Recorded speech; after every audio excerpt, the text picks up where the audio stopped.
장제원 의원님 질의해 주시기 바랍니다. 예, 부산 서상 출신 장제원 의원입니다. 첫 번째 질의하기 정말 힘듭니다. 박범계 후보자님, 네. 지명 축하드립니다. 청문 기간 중에 이렇게 쏟아져 나오는 의혹들, 뭐 보니까 10가지가 좀 넘더라고요.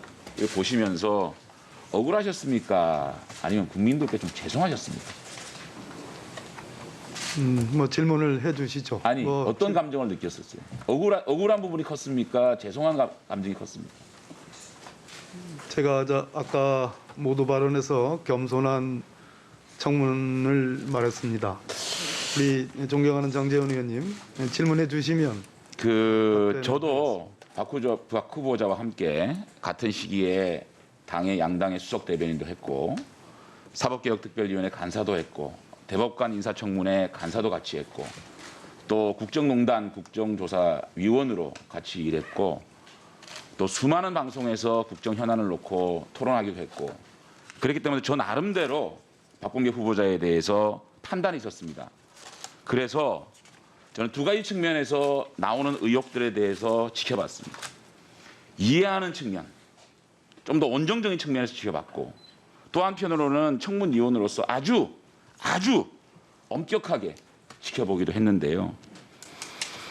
그 어떤 측면에서 보더라도 제가 가장 큰 문제점으로 발견한 게 박범계 후보자가 지금까지 해왔던 말과 이런 의혹들에서 드러난 행동이 달랐던 것.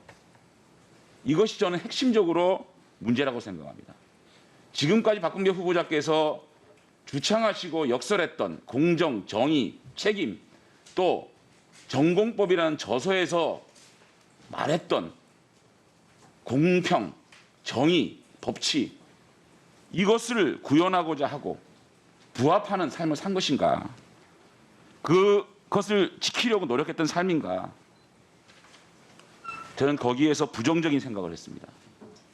지금부터 제가 드리는 이 의혹들 여기에 대해서 야당이 흠집내고 끌어내리기 위한 그러한 의혹이 아니라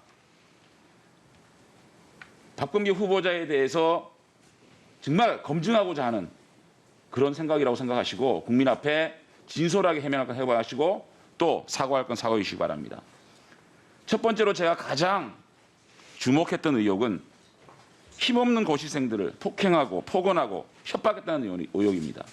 이것을 제가 왜 주목했냐면 박범계 후보자가 가지고 있는 약자에 대한 인식을 드러내는 일이기 때문이었습니다. 저는 모든 정황을 보고 또 그들과 만남을 통해서 고시생들의 말이 더 신뢰가 있다라고 저는 판단을 했습니다. 답답하고 절박해서 힘 있는 국회의원을 찾아와서 1년만 사실을 더 존치해달라고 읍소하는 그 힘없는 고시생들에게 개인정보법 운운하고 자신이 맞을 뻔했다라고 얘기하는 그런 냉혈함.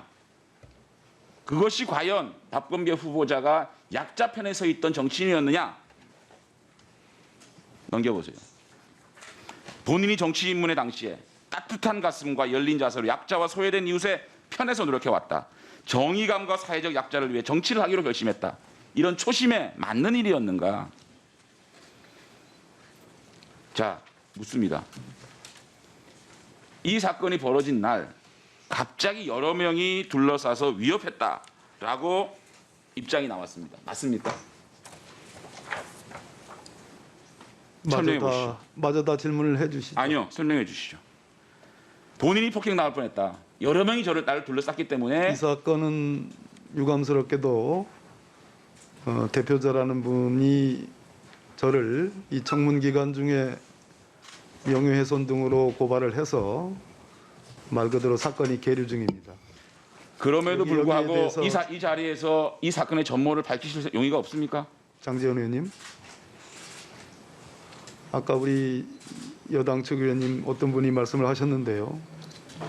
이분들이 그날 그 순간에만 찾아온 게 아닙니다. 저는 이분들이 누군지를 모릅니다.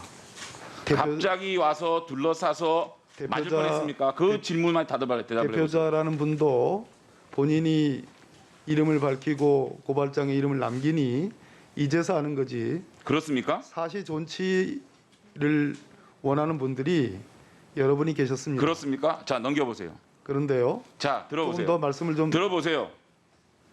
이분들이 박건배 후보자가 갑자기 처음 본 분이 아니에요. 이 사건이 있기 6일 전에 11월 18일 날 아주 예의 바르게 박범계 후보자에게 손편지를 전달하고 싶은데 정확한 주소를 몰라 어제 오피스텔의 관리사무소에 편지를 약속하지만 음료수와 편지를 놔뒀습니다. 불쑥 연락드린 결례 용서하시고 본회의에서 가부가 결정될 수 있도록 은혜로 도와주십시오. 이 문자를 봐도 이분들은 박범계 후보자를 겁박하러 한 분이 아닙니다. 그다음 넘겨보세요. 당일입니다. 박범계 후보자의 자택에 방문했던 당일날 박범계 후보자에게 누구누구라고 명기를 하고 있습니다. 손편지의 주인공인 사법수험원 한 명이 오늘 꼭 의원님께 말씀드리고 싶다는 게 있어서 저녁부터 의원님 당선 자택 앞에서 무작정 기다리는 거 하길래 의원님께 미리 알려드리는 게 예의 같아서 이렇게 알려드립니다. 박범계 후보자에게 직접 이렇게 예의 바르게 방문해서 자신의 얘기를 들어달라라는 간절한 문자를 보냈습니다. 그 다음에 당일 23일 날 오후 12시 54분에 6분 48초 동안 의원실의 남성 보좌진과 자신의 이름을 밝히고 통화를 해서 집에 가서 기다리겠습니다라고 했고, 그 다음에 1시 12분에 3분 20초 동안 신원확인을 요구하는 여성 보좌진에게 이름을 얘기하면서 자신이 가서 기다리고 박범계 후보자를 만나고 싶습니다. 이렇게 간절하게 박범계 후보자를 만나기 위해서 문자도 하고 전화도 했습니다. 저녁에 박범계 후보자가 그 자리에 나타났습니다. 그들에게 폭언하고 폭행하고 겁박하는 것이 개인정보법 운운하는 것이 박범계 후보자가 살아온 약자를 위한 정치인입니까? 박범계 후보자가 생각하는 약자는 선택적 약자입니까? 우리 답변해 보시죠. 장재원 의원님, 사실관계가 그와 같지 않습니다. 아까 말씀드렸듯이요, 사실을 존치할 거냐, 로스쿨 제도를 더욱 발전시킬 거냐라는 것은 우리나라의 중요한 정책이었습니다. 그분들의 생각이 딱하고 정말로 저 자신이 가슴 아프게 생각하는 면이 있었습니다. 그렇기 때문에 한때 같은 법사위원이었던 오신환 의원님과 함께 임시적으로라도 사실을 어떻게 할 방법이 없을까라는 그런 논의조차도 했습니다. 어떤 분이 어떤 분들인지는 모르겠는데요. 지금 예의라는 말씀을 하셨는데 꼭 예의라는 것은 상대방이 예의스럽다고 느낄 때 예의라고 생각합니다. 제 숙소 당산동에 있는 오피스텔의 밤 10시에 아시다시피 제가 등치가 크지 않지 않습니까? 저보다 훨씬 큰 등치의 청년들 대여섯 명이 밤 10시에 나타났습니다. 저는 그때 제 주소가 이걸 어떻게 알았지 하는 생각이 들었습니다. 그 사정 말고요, 의원님. 그렇게 말씀하시는 박범계 후보자의 답변이 제가 문제라고 생각합니다. 제가 좋아하는 의원님 이 말만 네, 장재원 의원님 정리해 주시기 바랍니다. 끝내도록 좀 해주십시오. 정말요.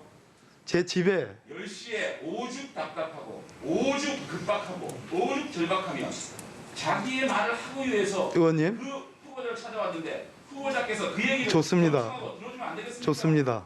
그것이 박범계가 얘기하는 약자 편에서 정치인 그런데요, 제가 없는 제 대전집 아파트에 밤에 제 안에 혼자 있는데 밤에 초인종을 눌러서 대여섯 명의 사시 존치생 주장하는 분들이 나타났다 합니다. 제 아내가 어마어마하게 놀랐다고 그랬습니다. 또 하나, 제 고등학교 2학년짜리 서대전고등학교 다니는 우리 둘째 아이 아침 등굣길에도 피켓팅을 하면서 나타났습니다. 의원님께서 생각하시는 그 예의라는 게 저 역시 예의를 존중하는 사람입니다. 우리 사시 존치를 주장하시는 분들 저 가슴 아픕니다. 제가 아까 2003년부터 말씀을 드렸는데요. 뭐 여기 최강욱 의원님 잘 아실 겁니다. 로스쿨로 갈 거냐? 사실을 더 어떻게 정교하게 해서 더 발전시킬 거냐? 그랬을 때 대체로 민주당 또 노무현 대통령, 문재인 대통령 우리는 기존의 사시제도보다는 로스쿨을 도입을 해서 고르게 전국에 그러한 양성을 하는 것이 좋겠다는 정책적 판단을 내렸습니다. 충분히 말씀하셨는데 그렇기 때문에 마이크가 꺼진 상황이기 때문에 박범계 후보자 그렇게 감성적으로 말씀을 하시면 사실 정치를 위해서 절박한 마음으로 밤에 후보자의 숙소를 찾아갔던 그 도시생들에 대해서 표현하는 발언을 하고 있는 겁니다. 그들이 마치 관한당처럼 국민을 깡패처럼 대하는 지금 그 말씀이세요. 나에게 이익을 가지 않기 때문에 그들에게 불만밖에 없다. 그런 논리는요. 그들의 절박함을 박범계 후보자가 한다면 그 자리에서 따뜻하게 너 하나 주고 그들에게 다음에 누군가가 와라 라고 약속하고 그걸 보내야 그것이 국회의 의무가 아니냐 이 지적을 있는데 지금 사실 세상에 네, 장재현 의원님. 예의 없이 무조건 찾아왔다 이렇게 말씀하시는 거 아닙니까? 네, 충분히 있는 겁니다. 네, 장 의원님 그리고 후보자께 모두 말씀드리는데요.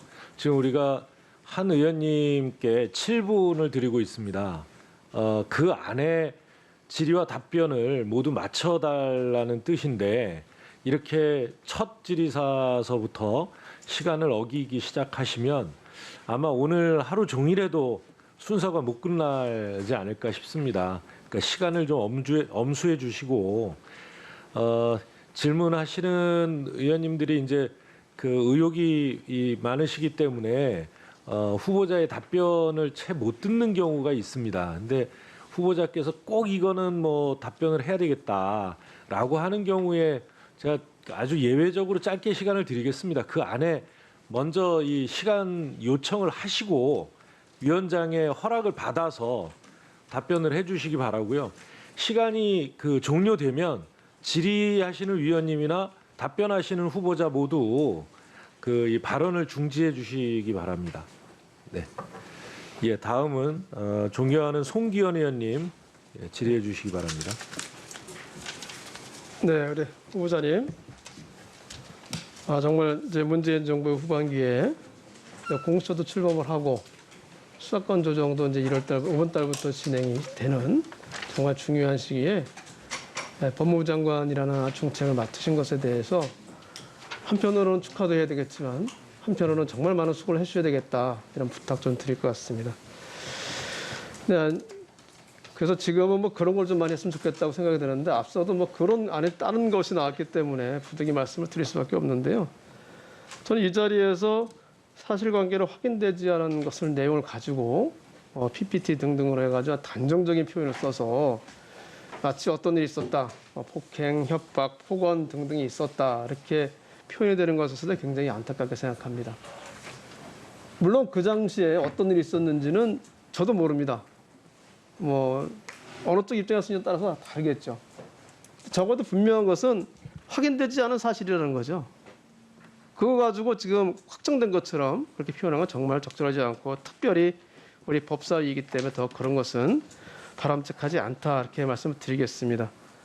PPT 한번 띄워줘 보실까요? 그리고 말고 다른 거 한번 봐주시죠. 그 야당에서 지금 증인으로 요청하시는 분이 이제 이종배라는 대표님이신데 이분이 고발한 사건이 지금 총 58번이 됩니다. 최근에도 우리 후보자님께서 지명을 받으신 이후에도 좀 3번이나 고발을 했어요. 그죠? 제가 아까도 이제 의사진행 발언에서 얘기를 했지만 우리 이제 후보자님 법조인을 많이 하셨는데 우리가 평생 누구의 진술이 신빙성이 있느냐 가지고 살아오지 않았습니까? 그러니까 어떤 사람의 진술이 신빙성이 있느냐 없느냐를 판단하는 가장 큰 기준 중에 하나가 그 사람이 어느 쪽 입장에 확실히 서 있느냐 그거 가지고 많이 생각을 하지 않습니까? 이분이 말씀하시는 분이 어느 쪽에 확실히 서 있다고 하면 그분의 신빙성을 믿기는 굉장히 어렵겠죠. 그건 저희들이 평생 법조인을 살아오면서 뭐 생리적으로 느낀 거 아니겠습니까? 저는 그래서 이분을 우리 법사위 증인으로는 적절하지 않다. 이분이 오시면 결국 같은 입장, 사실보다는 본인의 주장 쪽에 더 가까울 가능성이 많고 지금과 동일한 이야기를 반복할 수밖에 없다. 이런 차원에서 증인이 적절하지 않다는 말씀드렸는데요. 더구나 더 있습니다. 한번 전에 거 한번 봐주실까요? 이렇게 평가가 돼 있어요. 아주. 결국 이분은 좀 보면 이 정치적으로도 한쪽으로 치우치신 분 같아요. 마지막까지 또 한번 볼까요? 마지막 한번. 예, 조선일보 이정변 좌파 저격수 이렇게까지 평가를 했네요. 그래서 뭐 이분이 말씀하신 것에 대해서 제가 사실관계 판단할 건 아니고 이 자리에 나와서 말씀하면 적절하지 않다 이런 말씀을 드리겠습니다. 후보자님, 네. 그 사건이 있었어요. 그 전까지 사시 존치를 해야 된다고 하시는 분들의 이야기를 안 들어보셨습니까? 우리 서영교 의원님 아시죠? 네. 지금 행안위원장이십니다. 또 오신환 의원님. 이 사시 존치 문제는 굉장히 지난 19대 국회, 아니 20대 국회에서 굉장히 뜨거운 이슈였습니다. 제가 문재인 대통령님 후보 시절에 모시고 여러 군데를 다녔는데도 그때도 사시 존치를 원하시는 분들이 대통령 후보께도 직접 질문도 드리고 대통령께서 답변도 하고 그랬습니다. 아까도 말씀드렸듯이 로스쿨로 갈 거냐, 사시 존치할 거냐와 관련된 참여정부의 결단이 있었습니다. 그래서 전국적으로 로스쿨이 만들어졌습니다. 많은 한계가 있음에도 불구하고 지방 분권, 균형 발전, 예를 들어서 충남대학이나 충북대학만 해도 사법시험이 존치할 때만 해도 1년에 서너 명, 몇백 명 합격자를 냈는데 지금은 로스쿨 제도가 도입됨으로써 수십 명의 예비 법조인들을 양성해냅니다. 그런 측면에서 저희들은 지방분권이나 균형 발전 또 다양한 경험과 학습을 통한 예비 법조인의 양성 제도로서 로스쿨이 필요하다는 판단을 했고 그와 관련된 논의를 20대 국회 때 오신환 의원님을 비롯해서 많이 했었습니다. 그 과정에서 사시 존치를 주장하시는 분들의 얘기를 많이 들어보셨죠. 물론입니다. 셀 수 없을 정도는 많이 들어보셨을 겁니다. 공개적인 주장들이 계셨습니다. 공개적으로도 하고 찾아와서도 하고 국회 와서도 얘기하고 선거운동 당시에 문재인 대통령께서 선거 후보자로 선거운동을 다니는 동안에도 그에 관련된 질문들을 하셔가지고 거기에 대한 답변도 하면서 같이 만나신 적도 있고 그렇습니다. 저도 그랬으니까요. 네. 그래서 아마 수없이 많은 그것을 그분들의 대답에 그분들의 어떤 하소연을 같이 들어주시고 정말 그분들의 공감도 많이 해봤었고 그랬을 것 같아요. 그죠?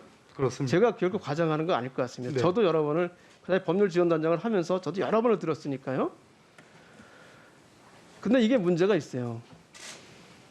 그 당시 여건에서 정말 그것을 그분들의 얘기를 우리가 진작에 들을 수 있는 상황이었느냐. 저쪽 얘기나 이쪽이 알 수가 없죠. 근데 그 당시 후보자님 분명히 그 당시 여건에서는 이분들에게 진작에 들어볼 수 있는 여건은 안 된다고 판단이 된 거는 분명한 거예요. 그렇죠. 이렇지 않은 다른 상황이었다고 하면 그분들의 이야기도 충분히 후보자님께서 들어주실 수 있었겠죠. 여기서 동의하지 않습니까? 예, 맞습니다. 그래서 이 부분에 대해서 후보자님께서 약자의 어떤 사회적인 약자의 목소리에 듣지 않았다 이렇게 말씀하는 것에는 저는 동의하지 않고요. 저는 이 과제 굉장히 심각하고 중요한 문제였기 때문에 그냥 그 법사위 간사를 하셨었죠 그 당시에? 예, 그렇습니다. 그 해당 상임위 간사로서 아마 충분히 많이 들으셨을 것으로 저는 듣고 있었고 제가 그렇게 들었었고 지금도 그렇게 생각을 합니다. 따라서 이 부분에 대해서는 좀 우리 법사위에서도 정말 제가 이렇게 굳이 이렇게 어떤 특정인 한 분이 한 거에 대해서 말씀드리기 굉장히 죄송하긴 한데 우리가 어떤 사람의 진술의 신빙성을 판단할 때 정말 아니라고 생각하는 그런 전형적인 예에 대한 해당되시는 분에 대해서 말씀을 듣고서 우리 청문회에서 이것을 논하는 건 적절하지 않다. 이렇게 말씀을 드리고 다시 이 부분은 거론이 안 됐으면 좋겠다. 이렇게 말씀을 좀 드리겠습니다. 우리 후보자님께서는 이 당시 사안에서도 그 당시에 이 다른 것보다는 사실 지역에 대해서 관련된 분들의 얘기를 충분히 들었었다 당시에 그것만 확인해 주시면 좋겠습니다. 답변 네네, 간단히 해주십시오. 여기 이제 법조 출신 우리 의원님들 다 우리가 사시 출신들입니다. 사법시험이 있었기 때문에 제가 오늘날 이 자리에 있는 겁니다. 사법시험의 가치와 의미가 얼마나 중요한지 제가 잘 압니다. 그렇기 때문에 이분들의 주장에 가슴 아파했고 어떻게든지 임시 조치라도 하고 싶어 했습니다. 오신환 의원님과 이 앞에 걸어가면서 참 이러저러한 얘기도 많이 나눴습니다. 그런데 궁극적으로 사실을 존치해야 되느냐, 로스쿨로 가야 되느냐. 이미 로스쿨이 도입돼서 전국적으로 시행이 됐고 로스쿨 출신자들이 많이 나왔습니다. 그런 상황에서 원점으로 회귀하기는 어려웠습니다. 그런 한계가 있었습니다. 그래서 이분들 뭐 저를 고발한 거는 그렇다 치더라도요. 사실 존치를 바라는 많은 분들, 그분들의 애타는 목소리를 제가 혹시 법무부 장관을 일할 수 있다면 아까 그 연장선상에서 다시 한번 임시적으로라도 뭔가 구제 조치가 가능한지 검토해 보도록 하겠습니다. 네, 수고하셨습니다. 다음은 존경하는 신동근 의원님 질의해 주시기 바랍니다. 예, 인천 서구의 신동근 의원입니다. 제가 아까도 말씀드린 것처럼 후보자의 경력만 보자면 법조인 판사 출신이고 법사위 간사, 오랜 법사위 의원, 또 사법개혁위원 간사까지 포함해서 저는 뭐 법무행정뿐만이 아니고 또 삼선 국회의원으로서 제가 이제 학자 출신들 법무장관 하다 보니까 사실은 이게 정무 능력이 너무 떨어져서 문제가 생기는 경우가 많더라고요. 그런 부분까지 포함하면 저는 전문성 또 정책 능력 이런 건 충분하다 이렇게 보고. 근데 또 어떤 경우에는 또 이렇게 보면 열정이 굉장히 많음에도 불구하고 이게 소통하지 않고 균형 감각이 없으면 또 상당히 문제가 있는 것 같아요. 그죠? 개혁 추진도 오히려 문제가 생기고. 그래서 그런 어떤 소통과 균형 감각도 좀 있다 저는 이렇게 판단을 하고요.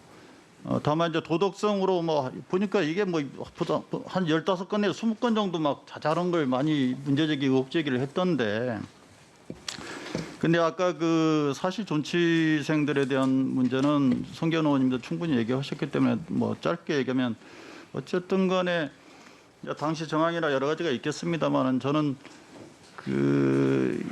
아까 이제 다른 의원님도 말씀하셨는데 이분들의 절박성 5년, 10년, 심지어는 10년까지 이렇게 준비를 하고 있다가 갑자기 없어지니까 그게 대한 절박성이 있겠습니다만 어떻게 보면 이분들이 그러나 사회적 약자는 아니죠.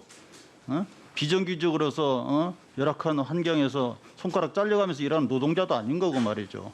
그렇지만 어쨌든 간에 이분들이 절박한 민원이든 뭐든 있으면 저는 좀 더 장관으로서 포용적 리더십을 앞으로는 좀 발휘해달라 이런 부탁의 말씀인데 그렇게 하시겠습니까? 예, 명심하겠습니다. 근데 보니까 법무부에 지금 노조 있죠. 네네. 근데 그 노조들하고 한 번도 장관이나 그쪽 그 부분들이 임금 협상이나 이런 걸 한 적이 없어요. 응? 그거 좀 잘 살펴보겠습니까? 약자들하고 좀 이 포용적 리더십, 공존 얘기했잖아요. 공정의 리더십을 좀 발휘해달라. 이런 부탁으로 사실 존치생은 조금만 얘기하겠고요. 네, 노조와 대화 나누도록 하겠습니다. 그다음에 또 하나는 저는 장관으로서 사실 중에 하나가 뭐냐면 거대한 행정 조직을 거느리지 않습니까? 인사도 하셔야 되고 그러면 사람을 보는 눈이 좀 있어야 될 것 같아요. 예? 인사에서는 제일 리더십으로 중요한 부분이 하나는 사람을 파악하는 능력인데 저는 우리 장관 후보자님께서 상당히 개혁적 관점에서 사람을 보는 것 같아요. 그러니까 옛날 제가 알기로는 보좌관 뽑을 때도 사급 보좌관을 파격적으로 로스쿨 출신자를 바로 뽑았더라고, 젊은 친구를. 그러다 보니까 기존의 보좌관들이 막 반발했죠. 그럼에도 불구하고 공채를 통해서 이런 혁신을 해야 된다 이런 주장을 하신 것 같아. 그다음에 또 하나 지역구 관리를 함에도 불구하고 지역구가 하면 어떻습니까? 그냥 층층이 옛날부터 쭉 나름대로 당 기여도 조직 기여도 했던 분들 많죠, 당원들. 근데 그것보다는 상당히 능력 있거나 또는 혁신적인 그런 인사라고 봐서 이 김소연 변호사를 영입을 한 것 같아. 제가 보니까 맞죠? 그래서 또 오히려 조직 내에서는 기존의 조직원들이 반발을 많이 하고. 근데 어떻게 됐습니까? 이 김소연 변호사 보니까 자기하고 뜻이 안 맞는다고 제명당하고 그다음에 바른미래당 입당했다가 또 국회의원 한다고 바른미래당 또 사퇴 탈당하고 자유한국당 입당했다가 거기 또 김종인 위원장하고 부딪혀가지고 당협위원장 박탈당하고. 그러니까 반짝반짝하고 개혁성도 중요하지만 사람을 볼 때는 그 사람이 길게 보고 좀 얼마나 좀 한마디로 말해서 개념도 있어야 되지만 좀 사람이 의리도 있고 어떤 서로 함께 가는 그런 사람들을 보는 눈이 있어야 되는데 제가 볼 때는 박범계 장관께서 그런 부분이 저는 좀 부족한 게 아닌가 싶은데 어떻게 생각하세요?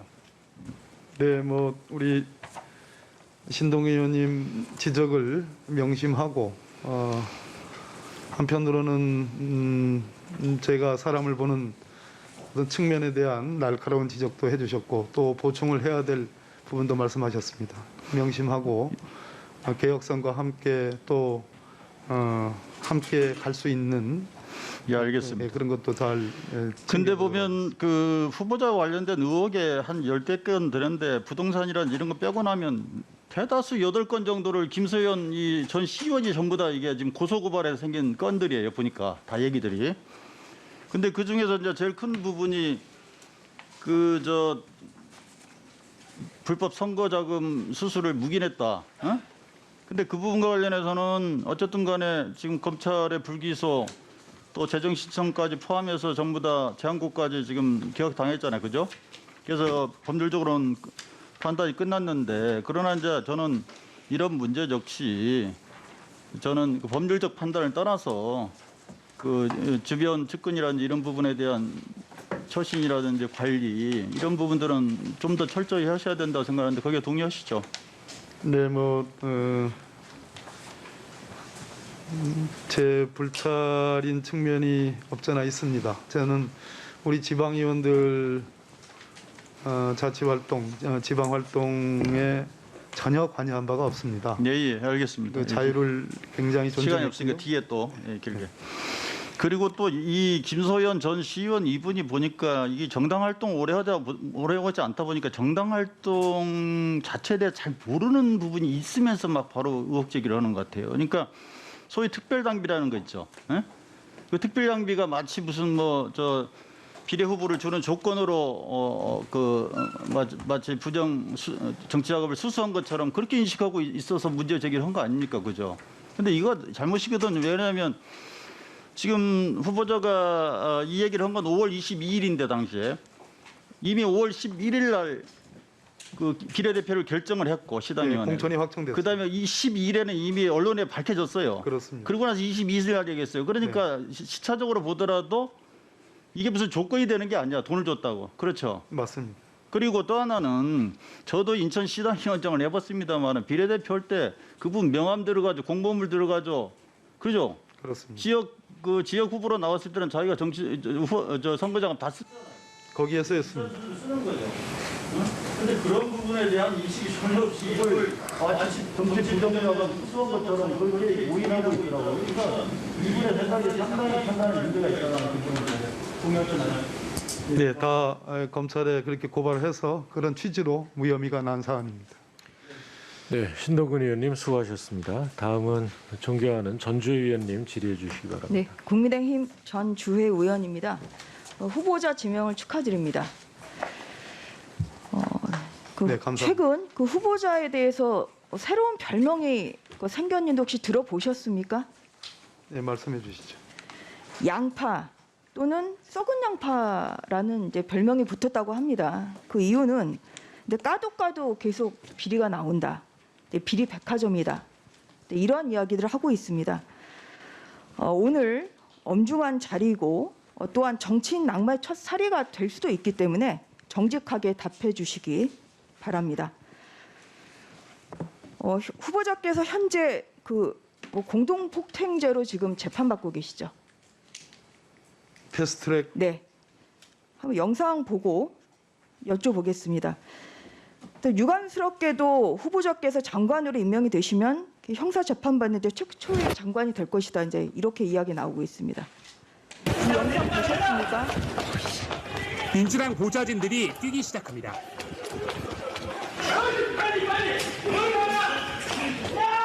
그러자 야당 보좌진들은 문을 막습니다. 공수처 법안 등을 패스트트랙에 태우려는 회의를 야당이 막아서면서 몸싸움이 벌어진 겁니다. 그런데 당시 법사위원이었던 박범계 후보자도 이 상황에 뛰어듭니다.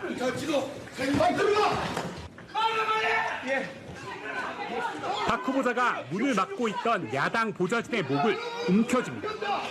그러고는 문에서 떼어냅니다.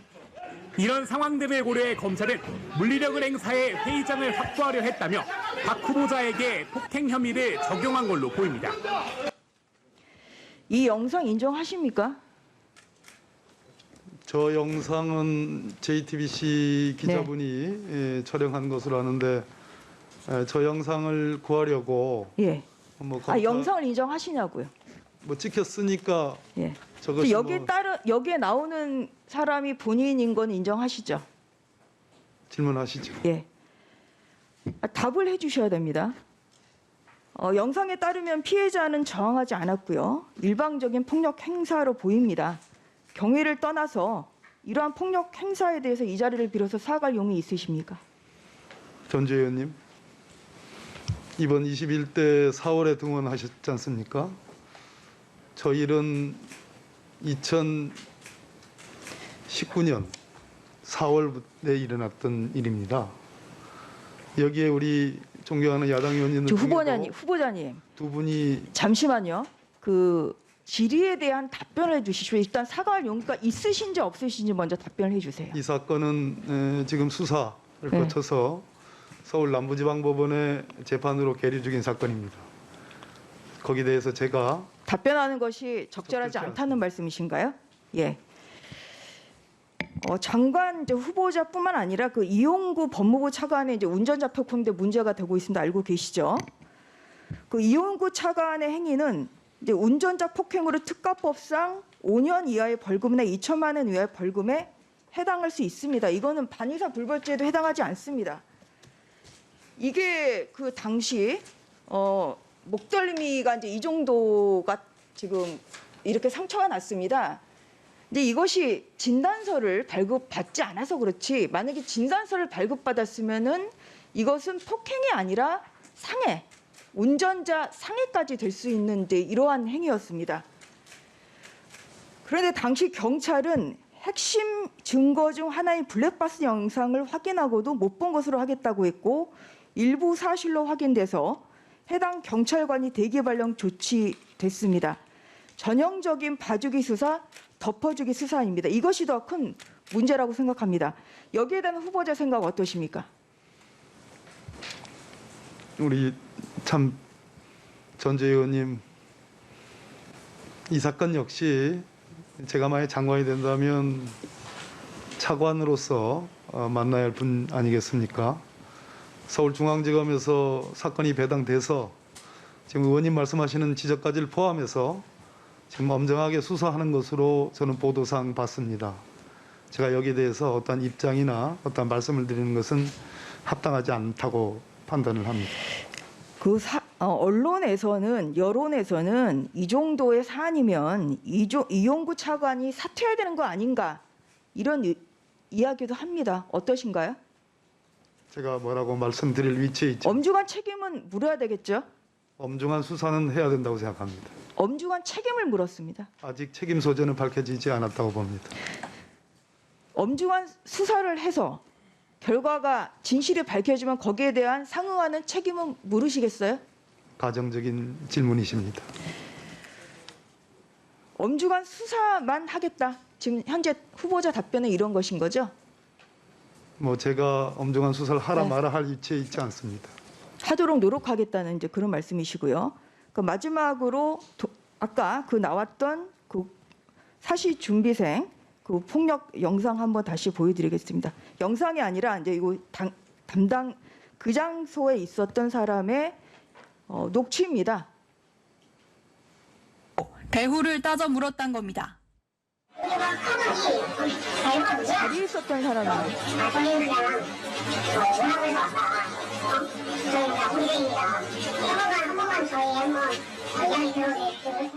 또 A씨는 무릎을 꿇고 간절해서 왔다고 했지만 박 후보자는 사진을 찍겠다며 A씨의 모자를 강제로 벗기려고 했다고 주장했습니다.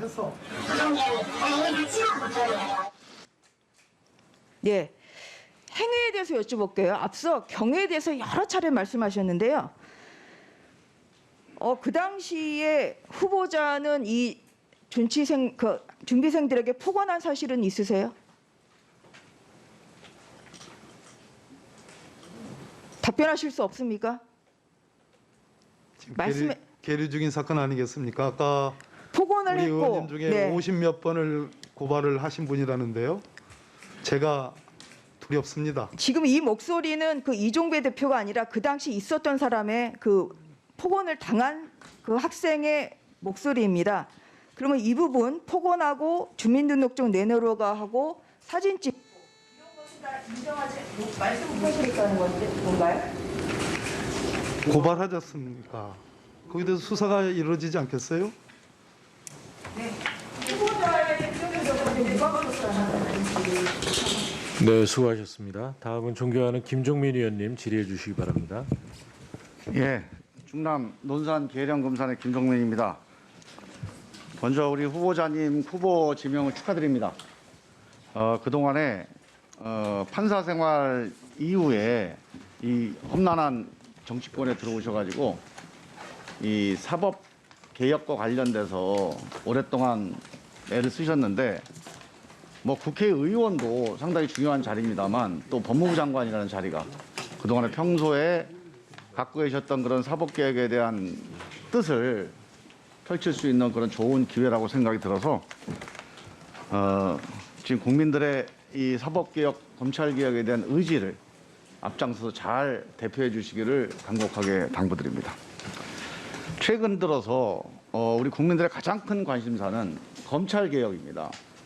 검찰개혁이 그동안의 제도 개선, 공수처 설치, 검경수사권 조정 이런 제도 개선으로 순탄하게 될 거다라고 생각을 했는데 그게 아니다라고 하는 국민적인 각성이 최근 1년 사이에 엄청나게 많이 확산되어 있습니다.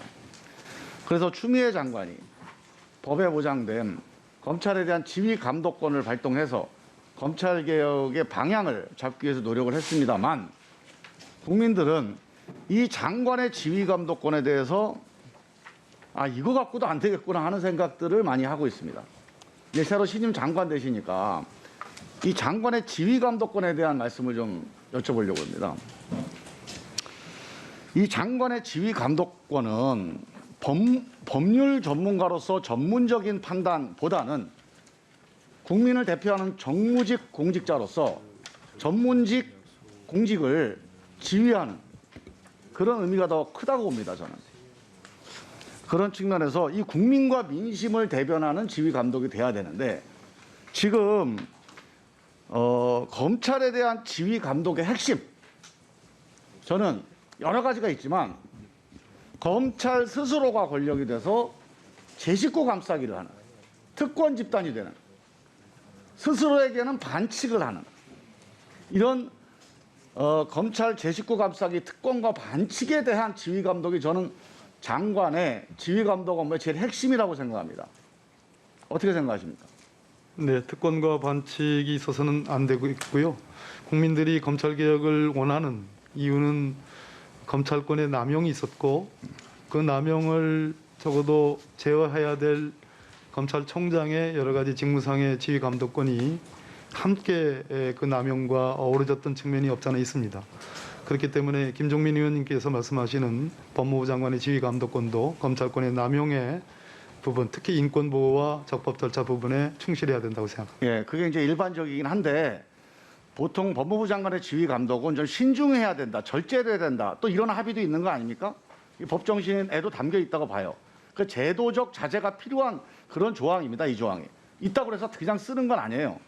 그러나 꼭 써야 될 때 이거는 꼭 반드시 지휘 감독권이 발동돼야 된다라고 하는 그 대목이 저는 검찰의 제 식구 감싸기 관련된 사안들에 대해서는 아주 엄격하고 엄중하게 장관의 지휘 감독이 행해져야 된다. 어떻게 생각하십니까? 지휘 감독이 꼭 수사 현안만을 대상으로 한 지휘 감독만이 있지는 않습니다. 일반 검찰 사무 행정상의 지휘 감독 부분도 있고요. 검찰 사무의 최고 책임자 아니겠습니까? 또 수사 현안에 관해서는 평검사들에 대해서는 일반적 지휘고 제가 검찰총장에 일반적인 얘기를 하는 건 아니고 직접적 지휘인데요. 자, 일반적인 얘기는 다 이제 우리가 아는 얘기니까 지금 제 식구 감싸기라고 하는 사안에 대한 이 국민적 불신 이 점이 검찰 스스로 정리정돈이 안 되고 있으니까 장관의 지휘 감독이 엄중하게 필요하다. 동의하십니까? 네, 당연히 제 식구 감싸기는 장관의 지휘 감독의 주요 대상이 되는 건 틀림없습니다. 저는 핵심 대상이라고 보고요. 최근에 김학의 사건 관련해서 수사가 이루어지고 있는데 이게 국민들을 보기에 정말로 심각합니다. 이게 공익제보라는 이름으로 야당이 받아서 지금 이제 야당발로 지금 진행이 되고 있어요. 근데 그 내용을 보면 기본적으로 수사 자료가 아니면 알 수 없는 내용들이 거의 대부분입니다. 이 수사 자료가 유출됐다고 명백하게 의심이 되는 그런 의혹이 되는 사안이에요. 그래서 이 점에 대해서는 이 수사 자료가 어떻게 유출됐는지 이게 검찰 사무와 관련돼 있고 검찰 내부에서 어떤 일이 벌어졌을 거라고 의혹이 제기되는데 이 점에 대해서는 엄정하게 수사가 이루어져야 된다. 그다음에 두 번째로 김학의 장관이 지금 공소시효 넘어가면서 일단 처벌을 못한 거 아닙니까? 엄청나게 국민들한테는 이게 불신의 대상이 되는데 그나마 이 출금한 것도 이걸 억울하다고 수사를 하는 거예요. 지금 절차가 문제가 있다고. 저는 검찰이 지금 너무한다는 생각이 드는데 이 김학의 출금이 문제가 되는 게 3월 21일 날 과거사위원회에서 이 수사 권고를 논의해서 25일 날 권고를 하기로 했어요. 그 얘기를 듣고 22일 날 변장을 해서 출금을 합니다. 출국을 합니다. 이건 뭔가 이런 상황이 법무부나 검찰 내에서 김학의 전 차관에게 전달되지 않으면 벌어질 수 없는 상황이에요. 그래서 저는 이 점에 대해서도 과연 이 당시에 김학의 전 차관의 출국 해외 도피에 어떻게 누가 연루가 됐는지 또 여기서 어떤 정보 유출이 있었는지 이것도 상당히 중요한 수사 대상이다. 어떻게 생각하십니까? 현재 수원지검에서 광범위한 수사가 이미 시작됐고요. 압수수색도 여러 군데 지금 하고 있습니다. 면밀히 보고 있습니다. 우리 존경하는 김종민 의원님의 우려도 포함해서 저는요, 잠깐만요. 우리 장관님, 후보자님. 지금 수원지검의 수사는 제가 일단 언론 보도를 통해서 본 바에 의하면 출국 금지의 절차적인 하자가 뭔지 이 점에 집중해서 수사가 이루어지고 있다 이렇게 알고 있어요. 또 그렇게 보도가 되고 있습니다. 그래서 제가 말씀드린 그게 뭐 절차적으로 문제가 있다면 모르겠는데 실체적으로는 출국 금지를 해야 될 상황이 있기 때문에 그 절차적 하자가 얼마나 있는지 모르겠지만 이 실체와 절차 사이에 이 경중을 따져야 되는 사안인데 비해서 지금 제가 말씀드린 이 수사자료 유출이라든가 아니면 출국에 대한 방조 혹은 지원이라든가 하는 건 되게 엄정한 범죄 행위. 이 점에 대한 수사가 훨씬 더 중요하다고 보는데 어떻게 생각하십니까? 현재 진행되고 있는 수사 내용은 언론을 통해서밖에 지금 볼 수 없는데요. 지금 김종민 의원님께서 지적하신 소위 공익제보 여부의 문제, 또 수사자료 유출의 문제, 또 뭐 이런 것들 지적하신 거죠? 네, 출국 해외 도피에 대한 방조 지원. 네, 출국에 대한 배후 세력까지 포함해서 장관으로 일할 수 있게 된다면 그 부분까지도 살펴보도록 하겠습니다. 예, 수고하셨습니다. 다음은 존경하는 김남국 의원님 질의해 주시기 바랍니다. 예, 안산 단원을 국회의원 김남국입니다. 예, 후보자님 지명을 축하드립니다. 네, 인사청문회 준비하시느라 고생이 많으셨을 것 같은데요.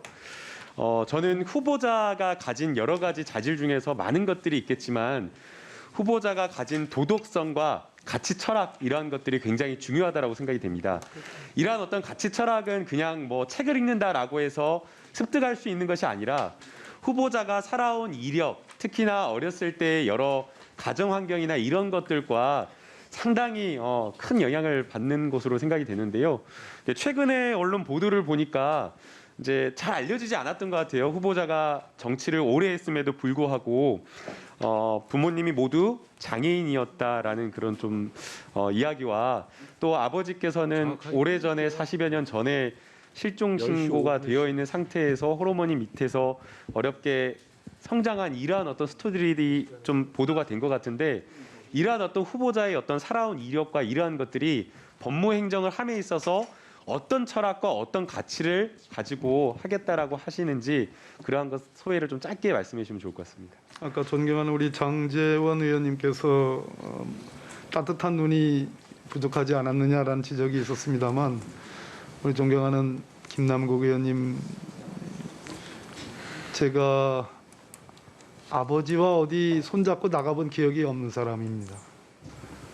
어머니도 장애인이셨고 아버지도 장애인이셨는데 중학교 2학년 때 한 번 본 게 전부입니다. 그래서 부모님과 창경원, 그 당시 김밥 사가지고 이면수라는 생선이 있습니다. 그거 싸갖고 가는 게 제 꿈이었습니다. 제가 봤거든요. 이면수를 잘 졸여서 김밥과 같이 먹는 그 식구를 제가 본 적이 있어가지고, 근데 그런 기억이 저한테는 없습니다. 저는 여성가족부 장관을 하고 싶었습니다.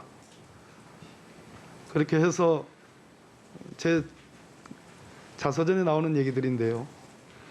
어려운 사람들, 사회적 약자에 대한 도움을 줘야 되겠다라는 생각으로 제가 노무현 대통령을 지지했고 정치도 그런 마음으로 해왔습니다. 네, 법무행정도 마찬가지라고 생각이 됩니다. 잘못한 사람에 대해서 엄벌하는 것도 있지만 또 한편으로는 따뜻하게 피해자와 사회적 약자를 감싸는 법무행정이 되기를 바랍니다. 이제 앞서 전주혜 의원님께서 지난해 4월에 있었던 패스트트랙 이 몸싸움 영상을 보여주면서 폭행이 아니냐라고 이렇게 지적을 하셨는데요. 아마 이제 후보자께서는 지금 해당 사건에 대해서 이제 재판 중에 있어서 정확하게 답변을 못한 것 같은데, 영상을 보게 되면 후보자가 회의장으로 진입하기 위해서 노력했던 것으로 보이고, 오히려 그 과정에서 다른 어떤 익명의 어떤 성명 불상자가 후보자를 못 들어가게 밀쳐내는 그런 어떤 상황이었던 것으로 보이기 때문에 정황상 오히려 폭행을 당하였던 것이 아닌가라는 생각이 듭니다. 이게 기본적으로 폭행의 어떤 고의가 성립이 되려면 폭행하겠다라는 의지나 이런 것들이 있어야 되는데, 지금 상황상 후보자는 회의장에 들어가려고 노력했던 것 아닌가요? 우리 백혜련 간사님이나 박주민 의원님이나 이 사안의 실체를 너무 잘 알고 계십니다. 제가 그분을 고발을 하지 않아서 그렇죠.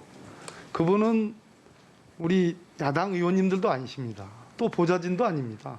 당직자입니다. 그분이 막아서고 밀어내고 이 딱 두 마디의 말 속에 우리 야당 의원님들이 국회 선진화법 위반으로 기소된 내용 그 자체입니다. 그러나 전 고발하지 않았습니다.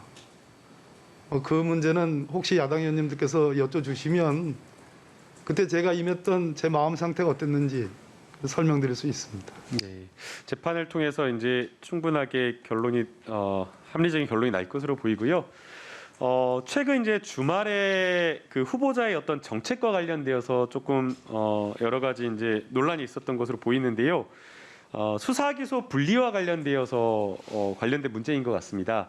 네, 수사기소 분리라고 하는 것, 그러니까 검찰은 기소만 하고 수사는 다른 전문 수사기관이 한다라고 하는 것은 사실 우리 민주당의 대선 공약이고 문재인 대통령의 공약입니다. 지난해 이제 검경 수사권 조정 과정에서 완전한 수사 기소를 하지는 못했지만, 그러나 지금 민주당 검찰개혁 특위에서 그리고 법사위에서 차원에서 논의되고 있는 것이 궁극적으로 가야 될 길이 수사와 기소를 확실하게 분리해야 된다. 검찰에게 직접 수사권이 있을 경우에는 기본적으로 기소에 대한 어떤 객관적 판단이나 수사에 대한 비판적 시각을 갖기가 어렵기 때문에 기소와 수사를 확실하게 분리하고 검찰은 기소만 할 수 있는 기관으로 남아야지, 그래야지 이 수사에 대한 민주적 통제, 이 수사 과정에서 발생하는 여러 가지 인권 침해를 막을 수 있겠다라는 이러한 어떤 대원칙에 대해서 후보자도 동의하고 있는 것으로 알고 있습니다. 여기에 대해서 후보자의 의견, 견해를 좀 간단하게 좀 밝혀주시면 좋을 것 같습니다.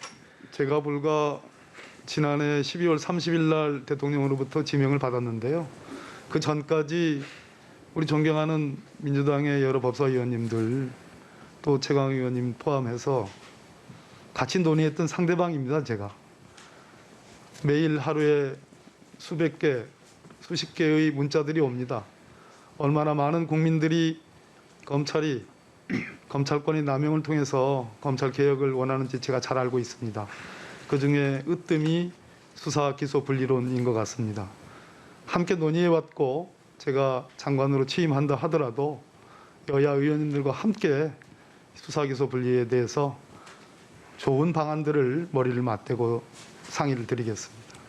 네, 수사 기소를 확실하게 분리해서 검찰이 선택적 수사, 자의적 수사 이러한 것들이 이루어지지 않도록 해주셨으면 하는 바람입니다.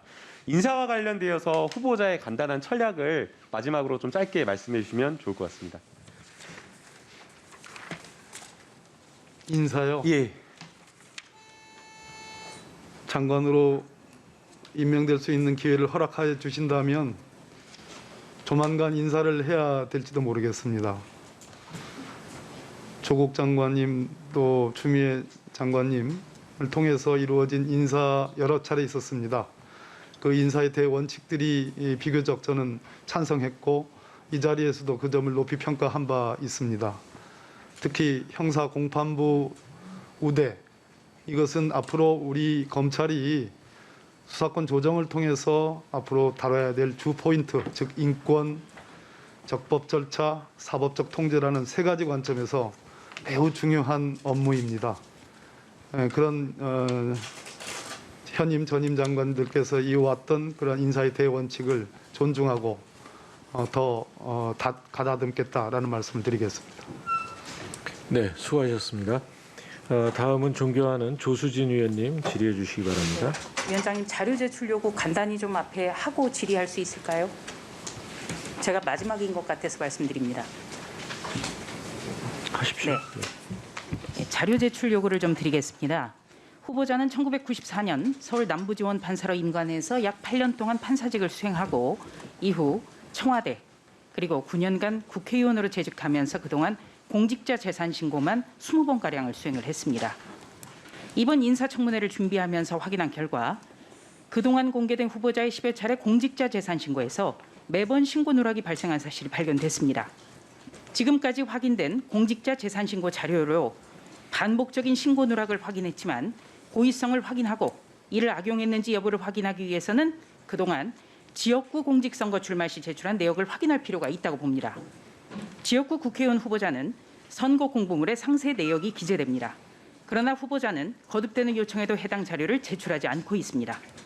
과거 후보자는 청문위원 시절에 다른 공직자 후보들에게 변호사 수임 상세 내역, 금융정보 등 민감한 자료를 요청했었습니다. 그러나 이와는 다르게 후보자는 이미 공개가 됐던 자료들을 제출해달라고 요청했는데도 묵묵부답하고 있습니다. 후보자가 거짓 신고로 유권자를 기만 현혹하여 선거 결과에 영향을 미치려고 한 것 아닌지 꼭 확인할 필요가 있습니다. 자료를 속히 제출해 주시기 바랍니다. 네, 질의 시작하겠습니다. 네, PPT 준비되면 바로 질의 시작하겠습니다.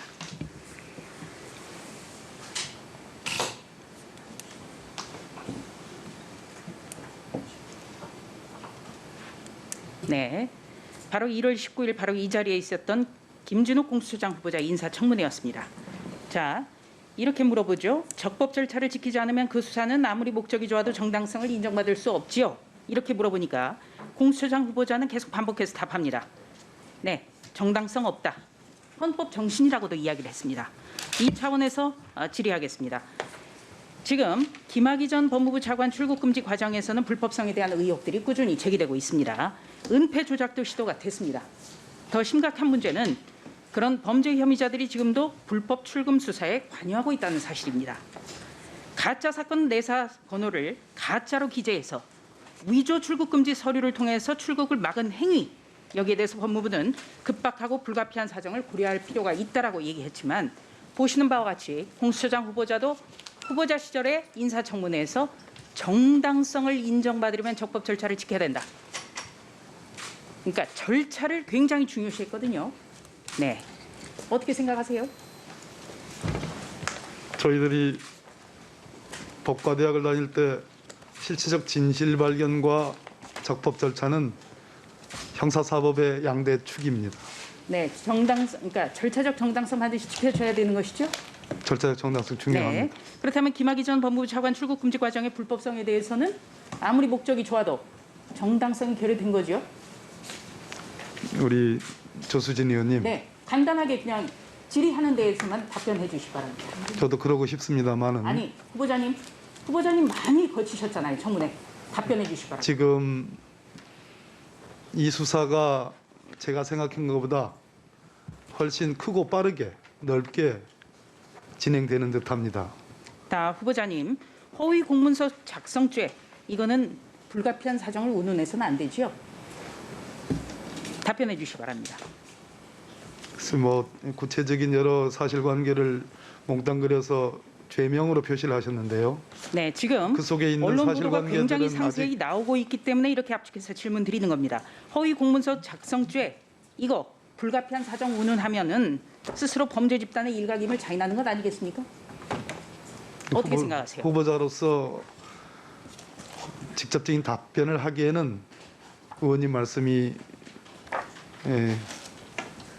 제가 보기에는 네, 그렇다면 공수처장 후보자가 잘못했네요. 그렇죠? 네. 공수처장 후보자는 인사청문회에서 답변을 헌법 정신까지 이야기를 했는데 그분이 잘못한 거네요. 공수처장께서 김진욱 처장께서 아까 우리 조수진 의원님이 열거했던 그 녹취록에도 밑줄 쫙은 부분 아닌 부분에서 자, 후보자님. 조금 다른 뉘앙스도 있었습니다. 자, 후보자님.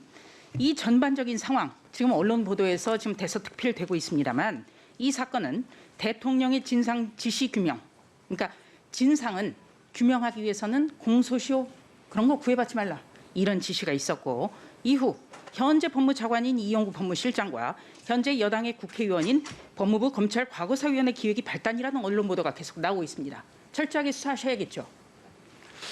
그런데 그렇죠? 왜 저 궁금한 점이 하나 있습니다. 왜 자, 질문에 대해서 답변해 주시기 바랍니다. 후보자님. 당연히 지금 철저 수사하고 네, 있는 철저히 듯합니다. 수사하죠.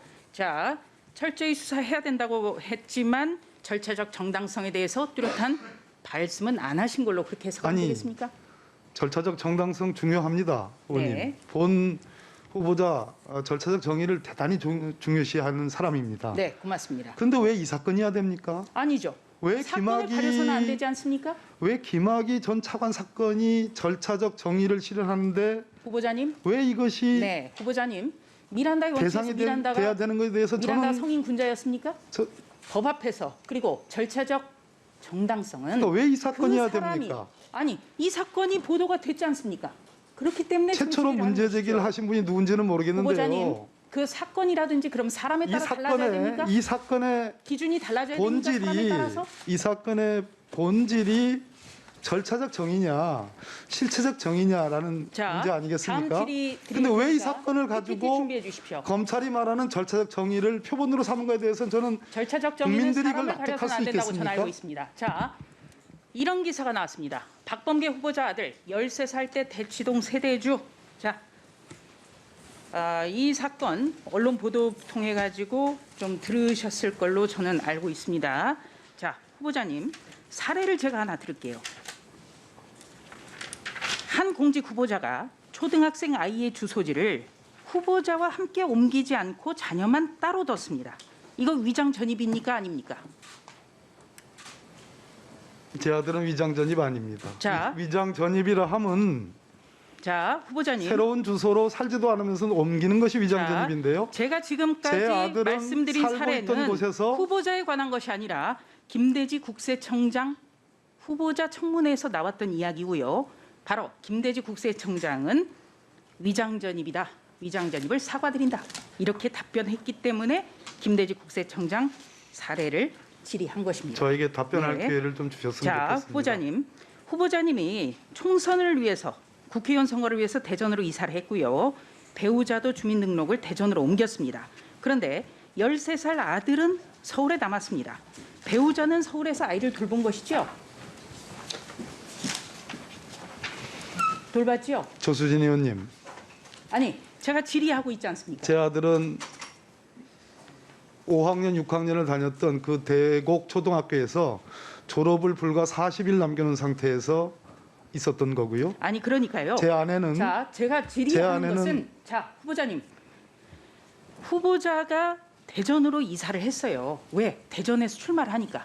그런데 부인이 주민등록지를 대전으로 옮겼습니다. 그래서 아들이 남겨진 거예요. 그렇죠? 예, 인정하시죠? 장모님이 계셨습니다. 그러면 배우자께서는 아이를 돌보지 않았습니까? 조수진 의원님 비례대표 아니십니까? 아, 저기 그 지역구에서요. 후보자님. 지역구에 잠깐 후보자님. 제가 자, 답변 드릴 후보자님. 기회를 안 주시겠습니까? 배우자가 주민등록을 대전으로 옮겼죠. 옮겼습니다. 네. 그런데 아이를 돌봐야 되는 것 아니겠습니까? 부인께서? 당연한 이치입니다. 네. 그렇다면 저도 돌봐야 되지 않겠습니까? 배우자가 주민등록지만 옮겨놨다면 그거는 이상한 일인 거예요. 그래서 기대하는 겁니다. 주민등록지 네, 조수진 의원님 정리해 주시고요. 아예 이렇게 지금 논란이 상당하고 우리가 참작해야 될 결과라면 주민등록법을 아예 그냥 개정을 해야 될 것 아닌가 그런 차원에서 질의한 겁니다. 이상입니다. 위원장님 네. 저 잠깐만 박범계 답변을 좀- 후보자께서 이 사안에 대해서 답변 미처 못하신 거 있으면 짧게 답변해 주시고.